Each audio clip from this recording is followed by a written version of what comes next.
ಶ್ರೀ ಗುರುಭ್ಯೋ ನಮಃ. ಕುಸುಮೂರ್ತಿಯ ಕೃಷ್ಣದ್ವೈಪಾಯನ ತೀರ್ಥರ ಅಧಿಕ ಮಾಸದ ಮಧ್ಯಾರಾಧನೆಯ ಪುಣ್ಯ ಪರ್ವಕಾಲದಲ್ಲಿ ಗುರುಗಳ ಸನ್ನಿಧಾನದಲ್ಲಿ ವೇದವ್ಯಾಸ ಮಂತ್ರದ ಲಕ್ಷ ಹೋಮವನ್ನು ಮಾಡಿ ಆ ಹೋಮದ ಪೂರ್ಣಾಹುತಿ ಪೂಜ್ಯ ಆಚಾರ್ಯರು ನೆರವೇರಿಸ್ತಾ ಇದ್ದಾರೆ. ಆಚಾರ್ಯರಿಂದ 3 ದಿವಸಗಳ ಕಾಲ ಶ್ರುತೇಶ ಸೇವಾ ಸಮಿತಿ ಚಾರಿಟೇಬಲ್ ಟ್ರಸ್ಟಿನ ವತಿಯಿಂದ ನಡೆದ ಜ್ಞಾನಸತ್ರ. ಆ ಜ್ಞಾನಸತ್ರದಲ್ಲಿ ಈ ಒಂದು ವಿಶೇಷವಾದ ಕಾರ್ಯಕ್ರಮ ಮತ್ತು ಈ ಒಂದು ಆರಾಧನಾ ನಿಮಿತ್ತ 33 ಪದಾರ್ಥಗಳಿಂದ ಗುರುಗಳಿಗೆ ಅಭಿಷೇಕ, ಪದಾರ್ಥಗಳ ಪೂಜೆ, ಆ ಪದಾರ್ಥಗಳನ್ನು ಹೊತ್ತು ಗುರುಗಳ ಸನ್ನಿಧಾನಕ್ಕೆ ಒಯ್ದು ಇಡುವಂತಹ ಒಂದು ಪವಿತ್ರವಾದಂತಹ ಒಂದು ಸನ್ನಿಧಾನ. ನಂತರದಲ್ಲಿ ಯಜ್ಞ ಅವಭೃತ ಯಜ್ಞ ಮಾಡಲಾಗಿದೆ.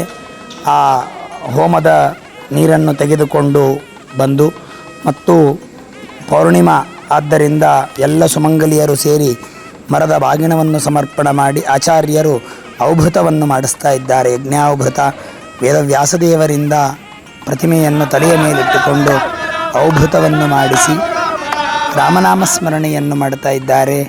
ಅದೇ ರೀತಿಯಾಗಿ ಜಲಕ್ರೀಡೆಗಳನ್ನೆಲ್ಲವನ್ನೂ ಕೂಡ ಅಲ್ಲಿ ಆಡಿ ನಂತರದಲ್ಲಿ 33 ಪದಾರ್ಥಗಳಿಂದ ಗುರುಗಳಿಗೆ ಪಂಚಾಮೃತ ಮಹಾಭಿಷೇಕ ನೆರವೇರತಕ್ಕಂತಹದ್ದಾಗ್ತಾ ಇದೆ. ಮೊದಲಿಗೆ ಒಣದಾಗಿರುವಂತಹ ಪದಾರ್ಥಗಳಿಂದ ಗುರುಗಳಿಗೆ ಅಭಿಷೇಕ ನೆರವೇರತಕ್ಕಂತಹದ್ದಾಗ್ತಾ ಇದೆ. ನಂತರದಲ್ಲಿ ಗುರುಗಳಿಗೆ 33 ಪದಾರ್ಥಗಳು ಅದ್ಭುತವಾಗಿರತಕ್ಕಂತಹ ಎಲ್ಲ ಹಾಲು, ಮೊಸರು, ತುಪ್ಪ, ಜೇನುತುಪ್ಪ, ಸಕ್ಕರೆ, ನಾನಾ ವಿಧವಾಗಿರತಕ್ಕಂತಹ ಫಲಗಳು, ಮಾಸೋಕ್ತವಾದ ಫಲಗಳು, ಯಾವ್ಯಾವ ಫಲಗಳೆಲ್ಲವೂ ಉಪಲಬ್ಧವಾಗಿರುತ್ತವೋ ಆ ಎಲ್ಲ ಫಲಗಳಿಂದ ಗುರುಗಳಿಗೆ ಅಭಿಷೇಕ ಮಾಡಲಾಯಿತು. ಹಾಲು, ಮೊಸರು, ತುಪ್ಪ, ಜೇನುತುಪ್ಪ ಮತ್ತು ಬೆಲ್ಲದ ಪುಡಿ ಹಾಗೂ ಸಕ್ಕರೆಯ ಒಂದು ಪುಡಿಯಿಂದ ಗುರುಗಳಿಗೆ ಅಭಿಷೇಕ ನಡೀತಾ ಇದೆ. ನಾನಾ ವಿಧ ಫಲಗಳು, ನಾನಾ ವಿಧಾನಿ ಫಲಗಳಿಂದ ಗುರುಗಳಿಗೆ ವಿಶೇಷವಾದಂತಹ ಪಂಚಾಮೃತ ಮಹಾಪಂಚಾಮೃತಾಭಿಷೇಕ ಮಹೋತ್ಸವ ಅಧಿಕ ಮಾಸದ ಈ ಒಂದು ಆರಾಧನೆ ಮಧ್ಯಾರಾಧನೆಯ ಪುಣ್ಯ ಪರ್ವಕಾಲ. ಇಂತಹ ಪರ್ವಕಾಲದಲ್ಲಿ ಗುರುಗಳಿಗೆ ನಾವು ಪೌರ್ಣಿಮೆ ಪೂರ್ಣವಾದ ತಿಥಿ, ಆದ್ದರಿಂದ ನಾವು ಮಾಡಿದ ಪುಣ್ಯವನ್ನು ನಮಗೆ ಪೂರ್ಣ ಮಾಡಿ ಗುರುಗಳು ಕೊಡುತ್ತಾರೆ ಅನ್ನುವುದರಲ್ಲಿ ಯಾವ ಸಂದೇಹವೇ ಇಲ್ಲ. ಇಂತಹ ಈ ಒಂದು ವಿಶಿಷ್ಟವಾಗಿರುವಂತಹ 33 ಪದಾರ್ಥಗಳು ಸಮರ್ಪಣೆ, 33 ದಾನವನ್ನು ಮಾಡುತ್ತೇವೆ. ಒಂದು ಪದಾರ್ಥ 33 ಇಟ್ಟು ಅಪುಪದಾನ ಮಾಡುತ್ತೇವೆ, 33 ಹಣ್ಣು ದಾನ ಮಾಡುತ್ತೇವೆ.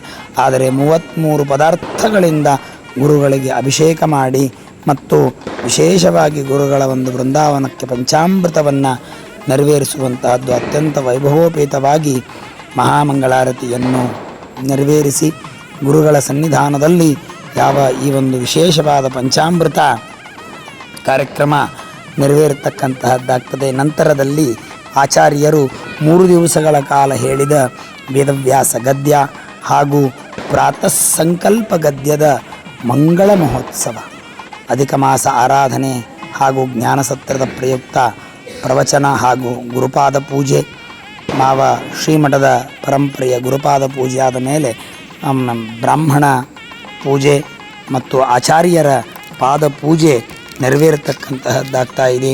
ತದನಂತರದಲ್ಲಿ ಆಚಾರ್ಯರಿಗೆ ವಸ್ತ್ರ ಸಮರ್ಪಣೆ ಮತ್ತು ಫಲ ಸಮರ್ಪಣೆ, ಆಚಾರ್ಯರಿಗೆ ಕಾಣಿಕೆ ಸಮರ್ಪಣೆ ಕಿಂಚಿತ್ ಎಲ್ಲವೂ ಕೂಡ ನೆರವೇರತಕ್ಕಂತಹದ್ದಾಗಿ ಮಹಾಮಂಗಳದ ಆರತಿ ಮತ್ತು ಅನೇಕ ಜನರ ಒಂದು ಮಹಾಪ್ರಸಾದ ಅಂದರೆ ಭೋಜನ ಇದು ಅತ್ಯಂತ ವೈಭವೋಪೇತವಾಗಿ ನೆರವೇರತಕ್ಕಂತಹದ್ದಾಗ್ತಾ ಇದೆ. ಸುಮಾರು 300 ಜನ ಇಲ್ಲಿ ಪ್ರಸಾದವನ್ನು ಸ್ವೀಕಾರ ಮಾಡಿದ್ದಾರೆ.